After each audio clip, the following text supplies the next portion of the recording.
আসসালামু আলাইকুম। আজকে নিয়ে আসলাম ভুনা মুরগির মাংস। এভাবে যদি ব্রয়লার মুরগি রান্না করেন তো বাসার সবাই পছন্দ করবে।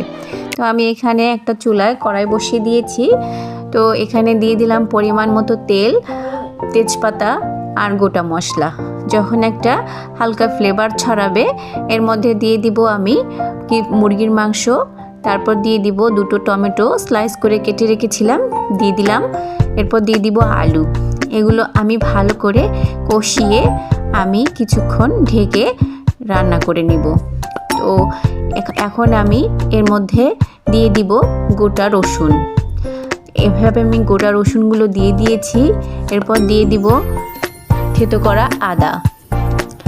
ভালো করে দিয়ে আমি আবারও কিছুক্ষণ ঢেকে রান্না করে নিব। আবার ঢাকনা উঠায় এর মধ্যে দিয়ে দিব একটা মশলা। আমি মশলাটা বেটে রেখেছিলাম। এর মধ্যে আছে গোটা জিরা, ধনিয়া, কয়েকটা শুকনো মরিচ ও সামান্য একটু জয়ফল। আমি এগুলো দিয়ে দিব। এর মধ্যে দিয়ে দিব ব্রেস্তা। আমি কিছুটা পেঁয়াজ ব্রেস্তা করে রেখেছিলাম, সেটা দিয়ে দিলাম। পরিমাণ মতো লবণ এবং 1 চামচ হলুদ দিয়ে ভালো করে কিছুক্ষণ কষিয়ে নিব। এরপর দিয়ে দিব পানি দিয়ে আমি ঢাকনা দিয়ে কিছুক্ষণ ঢেকে রান্না করব। আবারও ঢাকনা উঠায় আমি কষিয়ে দিয়ে দিব সামান্য একটু চিনি। এরপর দিয়ে দিব টক দই। আমি এর মধ্যে দিয়েছিলাম 1 চামচ দুধ। এটা আমি ফেটিয়ে ভালো করে দিয়ে দিলাম।